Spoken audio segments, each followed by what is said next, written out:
بسم الله الرحمن الرحيم. بسم الله. السلام عليكم ورحمة الله وبركاته.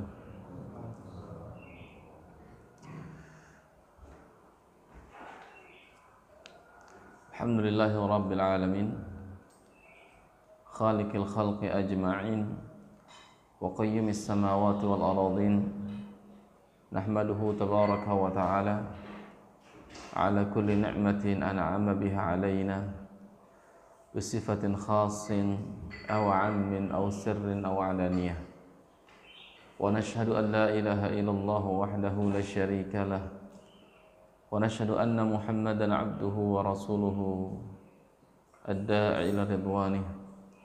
اللهم صل وسلم وزد وبارك على عبدك ورسولك محمد وعلى آله وأصحابه وإخوانه. أما بعد، ikhwani fiddin, a'azani Allah wa iyyakum. Puji syukur kita panjatkan kepada Allah Azza wa Jalla. Pada pagi hari ini kita berada di akhir-akhir bulan Rajab 1443 Hijriah, yang tepatnya berada di tanggal 26 Rajab dan bertepatan tanggal 27 Februari 2022. Di hari Ahad keempat ini, semoga Allah Subhanahu wa taala senantiasa memberikan kita keberkahannya dan memberikan kita kebahagiaan, karena hakikat kebahagiaan itu adalah dengan mengerjakan berbagai macam amal taat kepada Allah Azza wa Jalla.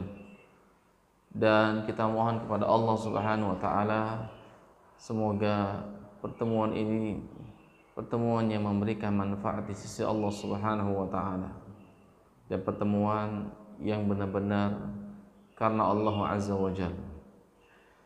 Dan kita berdoa kepada Allah Subhanahu wa taala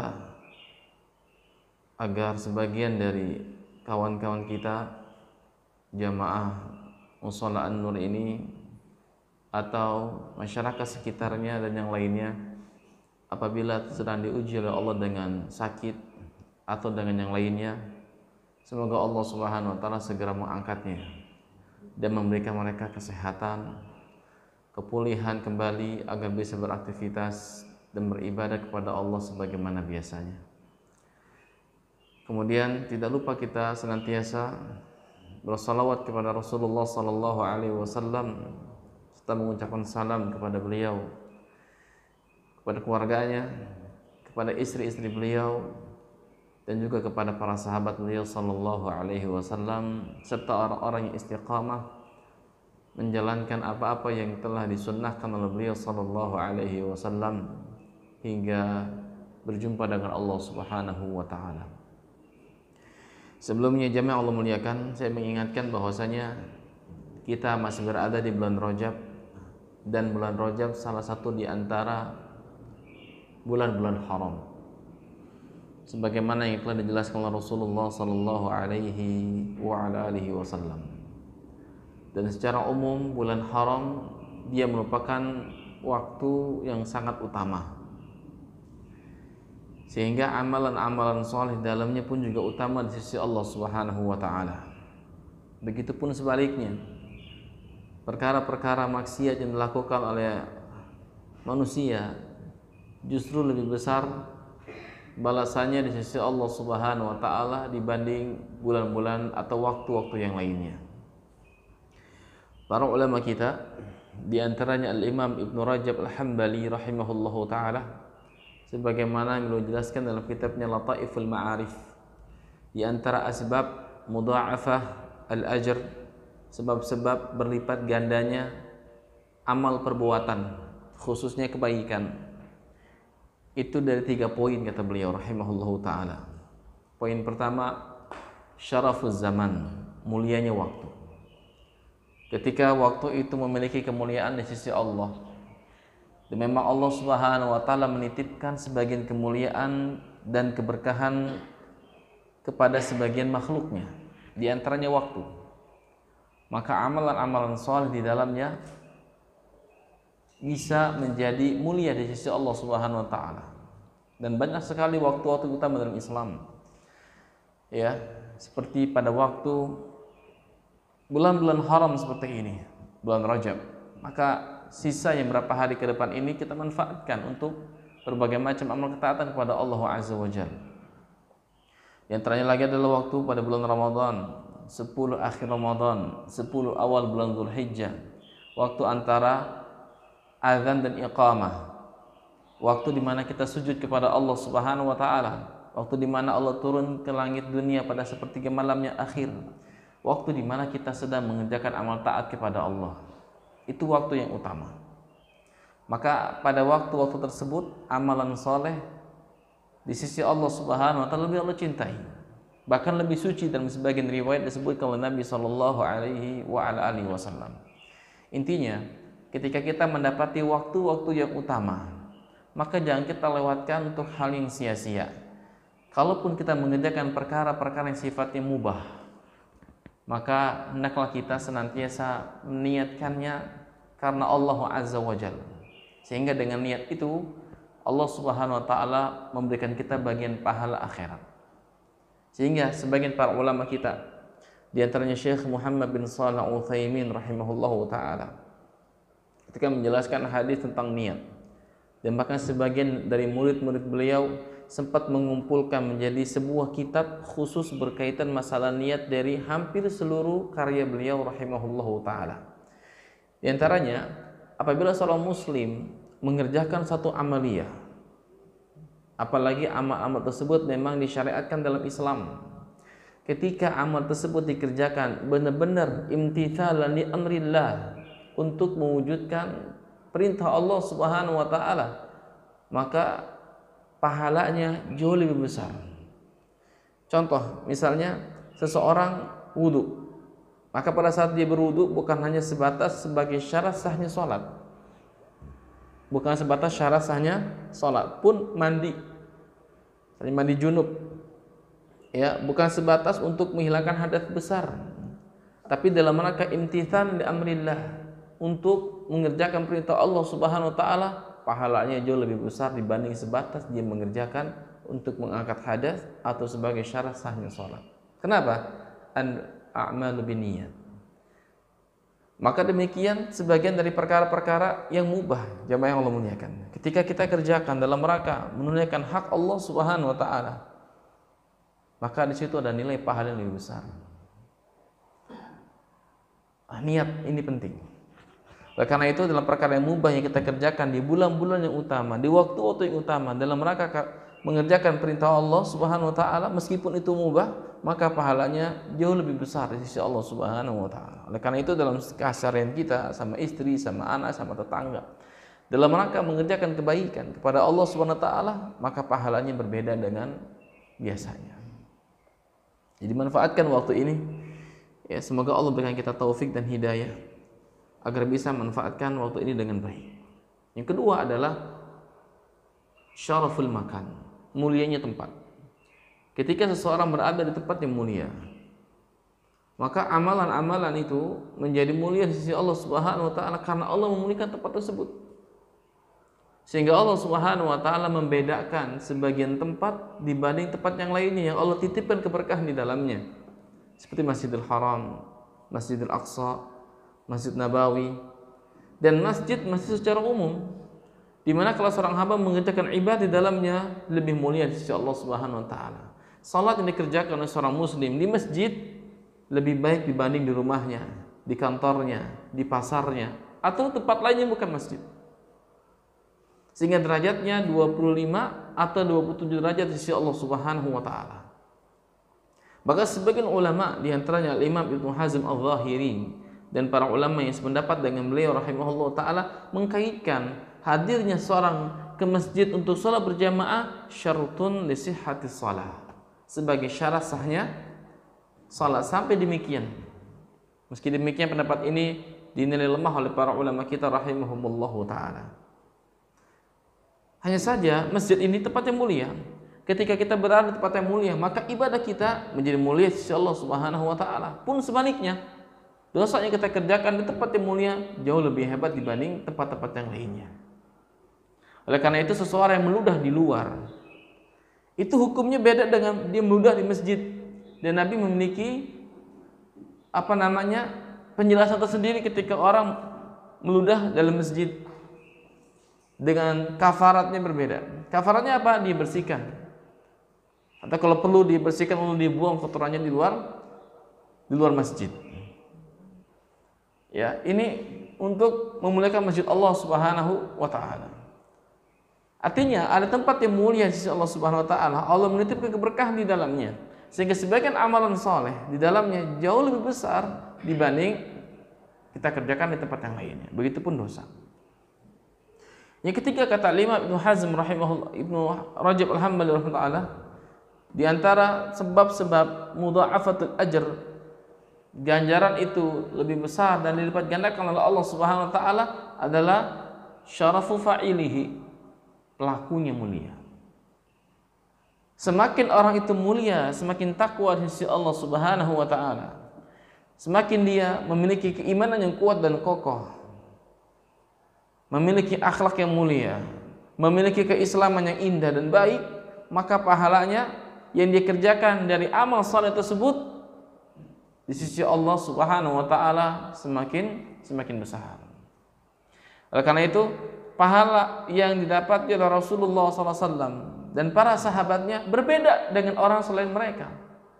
Sallallahu alaihi wasallam wa radhiyallahu anhum ajma'in. Pahala yang didapat oleh para ulama berbeda dengan orang-orang yang lainnya. Pahala yang dikerjakan oleh orang-orang yang takwa kepada Allah Subhanahu wa taala berbeda dengan orang yang enggak takwa.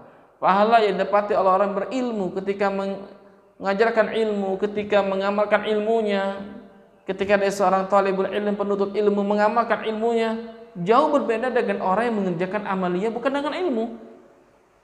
Jadi syarafu fa'ilihi, kemuliaan pelakunya, ini sangat memberikan pengaruh dari amal yang dikerjakan. Oleh karena itu Rasulullah sallallahu alaihi wa ala alihi wasallam pernah bersabda, "Idza ahsana ahadukum islamahu, fa kullu hasanatin ya'maluha tuktabu 'indallahi bi'asyri amsalihha ila 700 dhifin." Apabila salah seorang di antara kalian memperbagus keislamannya, dan pernah kita bahas hadis yang mulia ini dalam kitab Arba'in. Barang siapa di antara kalian yang memperbagus keislamannya, memperindah, mempercantik, memperelok keislamannya. Kalau disebut Islam, maknanya ada Islam, ada iman, ada ihsan. Intinya dia memperbagus ketakwaannya, keimanannya yang menjadi ciri khas agama ini. Maka satu amal kebaikan yang dikerjakan berbalas 10 kali lipat hingga 700 kali lipat. Jadi kalau kita sebagai orang yang takwa kepada Allah Subhanahu wa taala, memiliki keislaman yang baik, mengerjakan perintah Allah, meninggalkan larangan Allah Subhanahu wa taala, menambah dengan amalan-amalan yang sunnah, menjauhkan perkara yang haram dan yang makruh, serta tidak berlebihan dalam perkara-perkara yang halal, sebagaimana yang telah lalu saya jelaskan dari masalah takwa, penjelasan Al-Hasan Al-Basri rahimahullahu taala. Maka amal saleh yang dikerjakan di sisi Allah lebih baik, lebih barokah, dan lebih mendatangkan manfaat bagi pelakunya. Kenapa? Dilihat dari sisi pelakunya. Maka ini poin yang penting buat kita jangan mencintai Allah Subhanahu wa taala. Terkadang kita tidak berada di tempat yang mulia. Terkadang kita sedang tidak berada di waktu yang mulia. Tapi ketika kita memiliki kemuliaan di sisi Allah dengan takwa kita kepada Allah Subhanahu wa taala, amal soleh apapun yang kita kerjakan bisa berbalas sampai 700 kali lipat di sisi Allah Subhanahu wa taala. Dari sedekah, ya, bahkan dari berbuat baik kepada manusia sekali saja perbuatan baik itu. Apakah kita membantunya menaikkan barangnya ke kendaraannya, mengucapkan salam kepadanya, senyum ketika berjumpa, atau mendoakan dia kalau dia nggak tahu kita mendoakan kebaikan bagi dia, maka pahalanya bisa berbalas 700 kali lipat di sisi Allah Subhanahu wa taala. Kenapa? Lantaran kita memperbagus keislaman kita, memperbagus ketakwaan kita kepada Allah Subhanahu wa taala. Bayangkan ikhwan, hal yang seperti ini ya memang terkadang sulit kita dapati. Setiap orang meskipun dia nggak takwa, dia bisa berada di tempat yang mulia. Meskipun dia nggak takwa, dia bisa berada di waktu-waktu yang mulia. Tapi belum tentu, ya, orang yang mengerjakan demikian bisa takwa kepada Allah Subhanahu wa taala. Makanya takwa ini penting. Artinya apa? Memperbagus keislaman kita itu sangat penting. Ya, dan ini harus kita usahakan jemaah yang Allah muliakan. Berupaya menjadi muslim yang baik, memiliki keislaman yang baik. Ya kata Nabi SAW, min husni islamil mar'i tarkuhu ma la ya'ni. Di antara ciri baiknya, ciri eloknya keislaman seseorang, dia meninggalkan perkara-perkara yang tidak ada manfaatnya sama sekali. Dan ini terkadang bagi manusia, bagi seorang itu berlebih kurang atau berbeda satu dengan yang lainnya. Kalau dia mengatakan dia bergaul, bersendagurau dengan istrinya, manfaat buat dia, maka itu adalah perkara yang baik. Atau dia bersama kawan-kawannya, dia kumpul-kumpul sama kawan-kawannya, itu memperbagus keislamannya. Dia mencontoh akhlaknya misalnya, mengambil faedah darinya. Walaupun dalam sebagian kesempatan menurut yang lainnya enggak baik, maka ini harus masing-masing dilihat dari kondisinya. Kan terkadang sebagian kita mungkin kumpul dengan yang lainnya, ya berbincang-bincang dengan mereka, dan itu ada segi manfaatnya. Maka nggak bisa dikatakan tidak manfaat dengan catatan ya tidak berlebihan. Sehingga para sahabat juga kadang kumpul dengan yang lainnya, bahkan berbincang-bincang di masjid, dan Rasul pun tahu. Rasul hanya tersenyum kepada mereka sallallahu alaihi wasallam. Jadi ikhwah, para jemaah Allah muliakan, memperbagus keislaman kita ini sebagai faktor nilai pahala kita di sisi Allah lebih besar. Meskipun amal itu amalan yang biasa kita kerjakan, artinya yang menjadi rutinitas kita. Bahkan perkara-perkara tersebut terkesan remeh. Ya, bercanda dengan istri, dengan anak kita, menyenangkan hati orang lain, sekedar ketemu lalu mengucapkan salam, senyum dengan mereka, maka ini pahala luar biasa. Dan kita nggak boleh meremehkan setiap perbuatan baik. Ya. Kemudian jamaah cinta Allah Subhanahu wa taala, kita lanjutkan materi kita dari hadis ke-18, taqwallah wa husnul khuluq. Takwa kepada Allah Subhanahu wa taala dan berakhlak mulia. Terakhir kita jelaskan tentang sebagian definisi takwa dari para ulama kita rahimahumullahu taala. Di antara definisi takwa yang terbaik adalah dari Talaq bin Habib rahimahullahu taala yang mengatakan taqwallah an taf'ala ta'atan lillah ala nuri minallah wa tarju thawaballah. Takwa kepada Allah Subhanahu wa taala artinya Anda mengerjakan ketaatan kepada Allah Subhanahu wa taala menurut apa yang telah Allah perintahkan, berdasarkan cahaya atau ilmu dari Allah, dan Anda mengharapkan balasannya di sisi Allah. Itu takwa. Jadi artinya kalau seseorang itu mengerjakan ketaatan kepada Allah Subhanahu wa taala, dia harus tahu ilmunya, harus benar-benar yakin kalau itu termasuk perintah Allah. Karena ada kalanya orang mengerjakan ketaatan kepada Allah, dia nggak tahu kalau itu ketaatan. Dia hanya nerka-nerka, dia hanya mengikuti kebanyakan orang. Intinya dia mengerjakan perkara kebaikan tersebut tidak didasari dengan apa? Dengan ilmu. Maka itu bukan kebaikan sama sekali. Dan di samping itu pula, dia harus ketika mengerjakan perkara tersebut diniatkan benar-benar karena Allah, mengharapkan apa yang ada pada sisi Allah Subhanahu wa taala. Karena enggak sedikit dari orang mengerjakan kebaikan niatnya melenceng. Niatnya karena niatan yang lainnya, karena ini dan karena itu. Sehingga beliau menekankan di sini, sesuatu dinilai kebaikan di sisi Allah Subhanahu wa taala apabila ada keterangannya dari Allah. Lebih dari itu dikerjakan karena Allah Subhanahu wa taala. Sehingga tadi saya singgung perkara-perkara apapun yang memang itu kebaikan di sisi Allah Subhanahu wa taala, hatta perbuatan tersebut memang biasa kita lakukan bersama keluarga kita, sampai bersendagurau dengan anak dan istri, ya Allah katakan wa ashiruhunna bil ma'ruf, dan bergaulah dengan mereka, dengan para istri kalian dan keluarga kalian dengan cara terbaik. Kalau kita mengerjakannya imtithalan li amrillah, mengerjakannya dalam rangka mewujudkan perintah Allah, maka itu amalan soleh. Amalan soleh. Makanya sekali lagi jemaah Allah muliakan, nasihat para ulama kita, amal apapun termasuk perbuatan yang sifatnya mubah, kalau di sana kita niatkan karena Allah, maka bernilai pahala. Bernilai pahala. Bahkan ada sebagian perkara-perkara yang sifatnya mubah, yang syariat menganjurkan kita untuk memiliki niat yang salehah, niat yang shadiqah, maka bisa berganjar pahala, bahkan masuk ke dalam surganya Allah Subhanahu wa ta'ala. Banyak contohnya. Tadi muasyarah bil ma'ruf kepada keluarga, menyingkirkan gangguan dari jalan, ya, tidak mengganggu tetangga, berbuat baik kepada orang-orang terdekat. Ini kan perkara yang memang setiap hari kita lakukan. Tapi Allah di sana menitipkan agar kita punya niat yang baik. Maka hal ini bisa berbuah kebaikan di sisi Allah Azza wa Jalla. Sampai Aisyah bertanya kepada Rasulullah, kalau saya masak makanan dan saya lebihkan airnya, siapa dulu yang harus saya bagi? Tetanggamu yang pintu rumahnya dekat denganmu. Ternyata yang lebih dekat siapa? Yahudi dibanding si Muslim. Maka Aisyah menggunakan haknya sebagai tetangga karena perintah Rasulullah SAW di sana.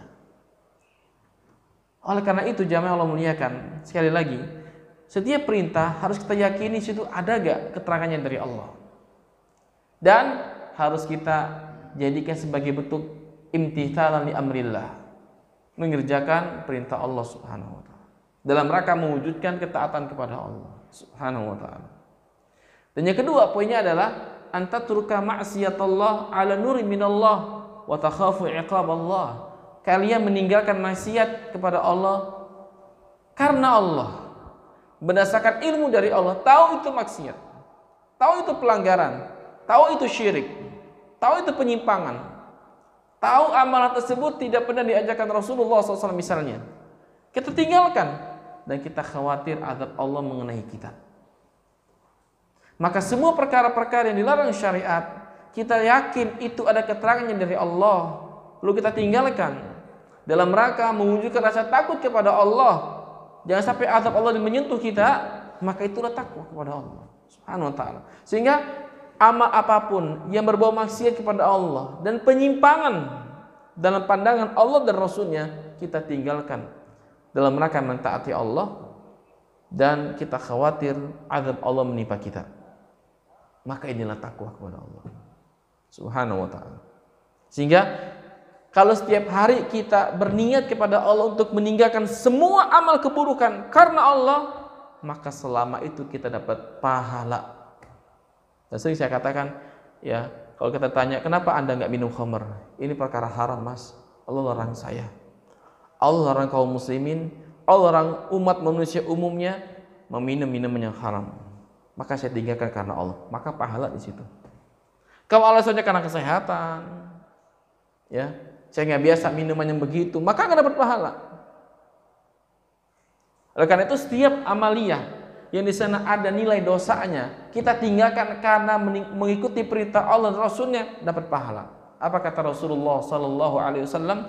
Idza amartukum bisyai'in fa'tu minhu mastata'tum, wa idza nahaitukum anhu fajtanibu.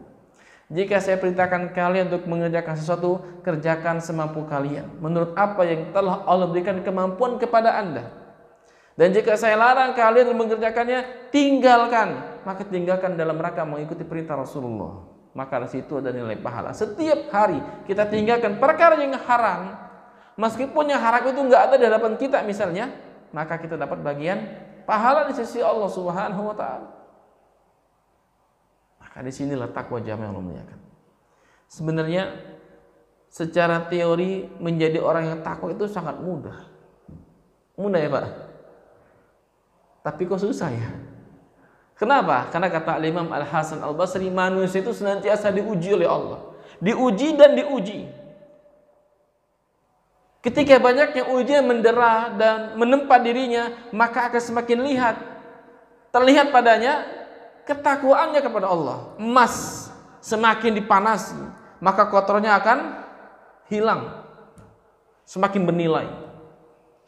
Begitu seorang hamba, ketika semakin diuji, semakin menampakkan ketakwaannya kepada Allah, semakin dia bersabar, semakin mengharapkan apa yang ada pada sisi Allah Subhanahu wa ta'ala, maka akan semakin bernilai di sisi Allah Subhanahu wa ta'ala. Dan itulah yang dialami para nabi dan rasul. Dan Nabi ditanya, "Ya Rasulullah, siapa manusia yang paling berat yang paling besar ujiannya. Kata Nabi, al-anbiya, para nabi, tsummal amsal fal amsal, lalu yang semisal dan yang semisal. Hati seorang itu akan diuji oleh Allah berdasarkan kadar imannya, kadar takwanya. Ketika semakin diuji semakin takwa kepada Allah, maka semakin bernilai di sisi Allah Subhanahu wa taala. Nah, ini yang kemarin kita sampaikan ya dari apa yang disebutkan oleh para ulama kita rahimahullahu taala. Kemudian ikhwah, ada takwa sempurna. Ya, ada seseorang itu memiliki takwa yang sempurna di sisi Allah Subhanahu wa taala, ada pula yang kurang. Kata para ulama kita, wa min kamali taqwa al-bu'du 'anil syubhat wa ma iltabasa bil harami minal umur. Di antara kesempurnaan takwa yang dimiliki oleh seseorang adalah dia meninggalkan perkara-perkara yang syubhat, yang tidak jelas, baik harta, makanan, jabatan, atau yang lainnya. Ya, yang dia miliki, misalnya pakaian saya ini kenapa ya? Apakah hasilnya haram atau tidak? Terkadang orang disusupi dengan seperti itu. Mungkin dia dari hasil usahanya. Terkadang bercampur dengan syubhat, maka ditinggalkan. Wa maltabasa bil harami minal umur, dan perkara-perkara yang iltibas, yang tersamarkan dengan yang haram, tidak jelas ini haram atau halal, tapi zon dia, prasangka beratnya itu beratnya kepada yang haram, maka ditinggalkan. Faman ittaqa bisyubhat faqad istabara lidinihi wa irdihi. Barang siapa yang menjaga diri di perkara syubhat, dan pernah kita bahas hadis ini, faqad istabara lidinihi wa irdihi, sungguh dia telah membebaskan agamanya dan juga kehormatannya dari perkara yang haram. Kemudian para ulama mengatakan lagi ikhwan, wa yadkhulu fi hadzal ma'na an yatanazzaha an katsirin minal mubahat allati yakhsha minha an tuwaqa'a fil muharramat atau an tuqi'a fil muharramat. Dan maksud dalam masalah ini kesempurnaan takwa kepada Allah adalah seseorang menjauhkan dan tidak berlebihan dalam perkara-perkara yang mubah, karena dikhawatirkan masuk ke dalam perkara-perkara yang haram.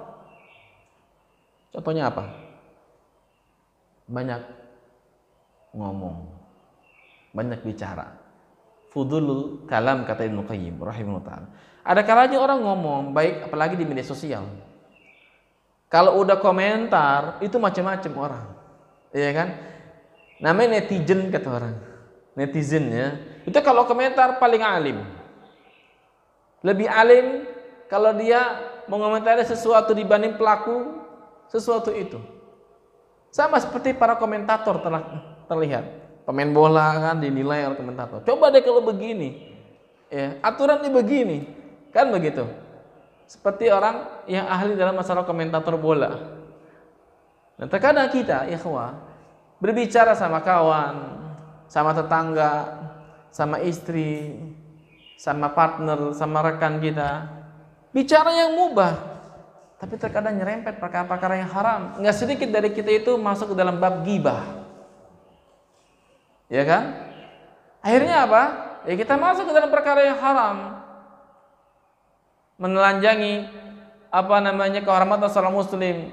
Dia beberkan kesalahannya, enggak sengaja awalnya, karena seringnya dia bicara sama manusia, bercanda awalnya, akhirnya dia menyerempet hak manusia lainnya, masalah ghibah.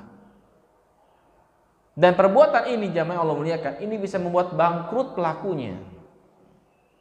Kata Nabi SAW, atadruna manil muflis, kalian tahu gak siapa orang yang bangkrut? Kata sahabat, al-muflisu fina man la dirhama lahu wala mata'. Ya Rasulullah, orang yang bangkrut di antara kita yang gak punya harta, yang gak punya uang, gak punya harta benda, itu muflis, itu bangkrut di antara kita. Kata Nabi, al-muflisu fi ummati, orang yang bangkrut di kalangan umatku, dia datang pada hari kiamat bawa pahala ini, bawa pahala itu, tapi syatama hadza, dia caci maki si fulan, wa qad daraba hadza, dia pukul si fulan, wa qadhafa hadza, dia caci maki si fulan, dan menumpahkan darah si fulan, artinya melakukan kezaliman kepada orang lain, termasuk dengan mulutnya, dengan dia menggibah, membeberkan kesalahannya, maka ukhidha min hasanatihi li hadhihi, diambil kebaikannya buat orang ini. Jika telah selesai kebaikannya habis, wa ukhidha min, dan diambil dari kesalahan orang ini sayyiatihi ila hadhihi, kepada orang ini, wa dakhalahun nar, maka Allah masukkan dia ke dalam neraka.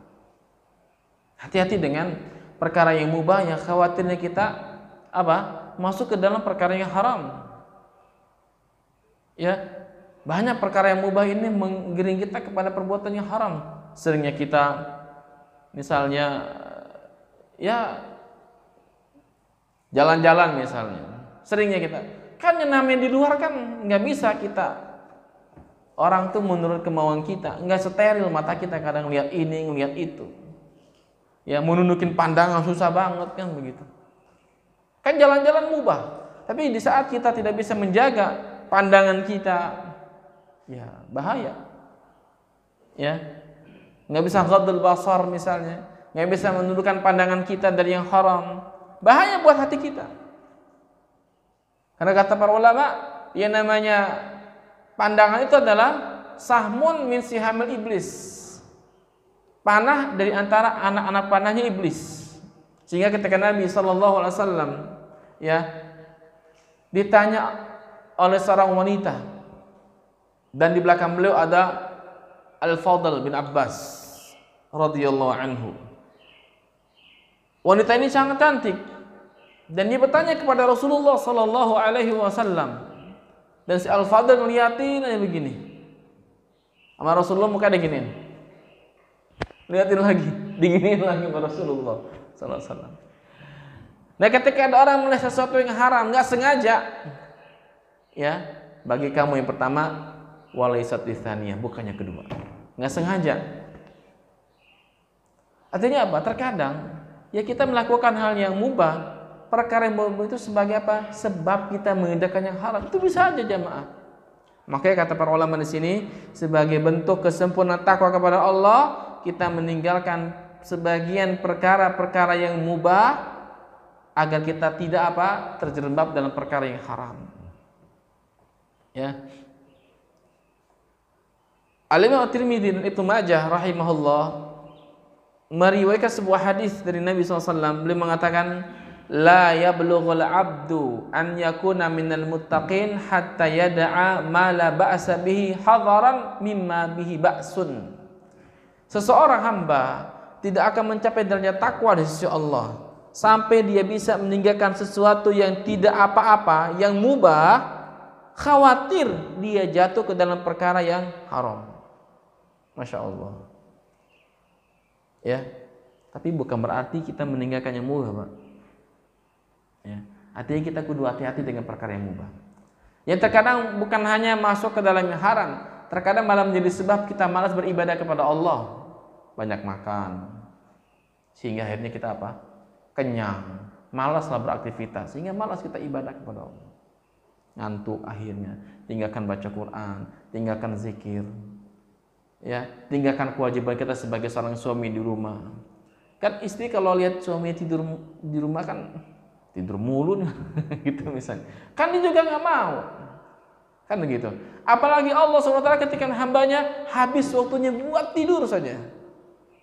Sehingga kata Syekh Ibnu Utsaimin dan yang lainnya, ya, dari para ulama kita, beliau menukil para ulama, ketika seorang itu banyak tidur, ya, apalagi di saat bulan Ramadan, memang tidurnya nggak haram, tapi dengan tidur itu bisa membuat dia meninggalkan perkara yang wajib, maka dia berdosa. Ya, apalagi ada hadis yang dhaif kan, tidurnya orang berpuasa adalah ibadah, dia habiskan buat tidur. Sampai sholat wajibnya dia terlambat atau bahkan meninggalkan yang wajib, maka tidurnya dosa kata para ulama. Ya.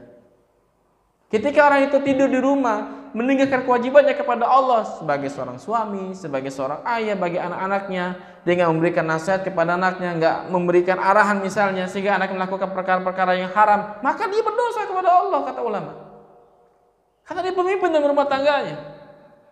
Maka ini perkara seperti ini kata ulama harus kita perhatikan. Jangan sampai yang mubah ini menyeret kita kepada yang haram atau malah meninggalkan kewajiban atau malah mengurangi hak manusia di dalamnya. Dan inilah kesempurnaan takwa kepada Allah jamaah. Ya. Qala Al-Hasan Al-Basri. Hasan Al-Basri mengatakan, "Ma zalatit taqwa bil muttaqin hatta taraku katsiran minal halali makhafatal haram." Senantiasa sifat takwa itu menempel pada orang-orang bertakwa. Sifat takwa itu senantiasa ada pada mereka sampai mereka bisa meninggalkan kebanyakan yang haram, kebanyakan yang halal, khawatir masuk ke dalam perkara yang haram. Nah, orang seperti ini biasanya orang yang zuhud dan orang yang wara'. Ya, dia punya sifat kehati-hatian. Sehingga ini tercermin dalam pribadi Rasulullah sallallahu alaihi wasallam. Ketika Al-Hasan atau Al-Husain itu menemukan kurma 1-2 butir lalu dimakan oleh Al-Hasan atau Al-Husain radhiyallahu anhuma, maka dia mengatakan, "Dakhin, keluarin. Saya takut ini kurma sedekah. Takut kurma sedekah yang jatuh ya sehingga kamu makan." Dan Rasulullah serta keluarganya haram menerima sedekah. Rasulullah dan keluarganya, ahlul bait Nabi yang mungkin hari ini ya ada, mungkin masih banyak ya, bukan mungkin ada, insya Allah mereka nggak boleh terima sedekah. Nggak boleh terima sedekah dari manusia. Maka Nabi SAW mengorek mulutnya, keluarin. Nggak mau. Nah mungkin ini juga yang terkadang dialami oleh orang kita, Pak. Ketika dia menemukan uang di jalan gitu ya, diapain? Dimasukin tromol ya. Takut nih uang apa ya? Padahal boleh saja, karena kita bukan ahlul bait. Ya kan? Boleh dinikmati kata ulama. Ya mungkin 5.000, 10.000. Bagus memang kalau kita niatkan masukkan ke tromol masjid atau kasih orang yang membutuhkan dengan niat apa? Sedekah orang yang uangnya terjatuh atau yang hilang. Maka dengan sebab itu kita dapat bagian pahala. Kenapa? Karena kita turut mengerjakan kebaikan. Tapi terkadang seperti itu boleh kita nikmati, Pak. Boleh kita konsumsi. Karena itu bukan perkara yang haram. Allah kasih kita rezeki lewat syarat seperti itu. Ya.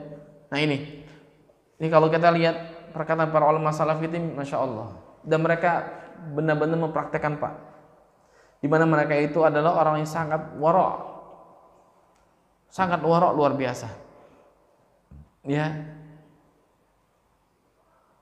Sehingga memang tercermin dalam pribadi mereka ketakwaan kepada Allah Subhanahu wa taala. Yang sifat ini hampir-hampir punah di masa sekarang ini, kecuali orang-orang yang Allah berikan rahmat untuk bisa praktekkan apa yang disebutkan oleh para ulama kita. Ya. Kemudian syarat takwa itu terpenuhi, Pak. Syarat takwa itu ada pada seseorang. Para ulama mengatakan la tatahaqqaqut taqwa bima'aniha wala tu'ti thamaruha illa idza tawaffara al-ilm binidillah ta'ala ladal muslim liya'rifa kaifa yattaqillaha azza wa jal. Takwa itu tidak akan terbentuk, tidak akan terwujud beserta berbagai macam makna dan bentuk-bentuk takwa kepada Allah serta tidak menghasilkan buahnya atau faedahnya kecuali ketika ilmu tentang agama Allah ada dalam diri seorang muslim. Artinya dia berilmu. Syaratnya takwa, dia berilmu kepada Allah Azza wa Jal. Ini ilmu yang secara mutlak dia harus miliki. Paham tentang takwa, paham secara terperinci atau garis besar tentang perkara-perkara yang Allah perintahkan dan Allah larang Subhanahu wa taala. Dia tahu bagaimana cara dia bertakwa kepada Allah. Liya'rifa kaifa yattaqillaha azza wa jalla, agar dia tahu bagaimana cara dia takwa kepada Allah. Karena ada kalanya orang menganggap dirinya itu melakukan suatu perbuatan, ternyata nggak punya ilmu di situ. Atau terkadang dia meninggalkan sesuatu, ternyata perkara itu perkara yang dianjurkan Nabi Shallallahu Alaihi Wasallam. Kan ini banyak terjadi. Sampai sebagai manusia itu mencela orang-orang yang berupaya menjalankan apa yang telah diperintahkan Rasulullah sallallahu alaihi wasallam. Niatnya apa?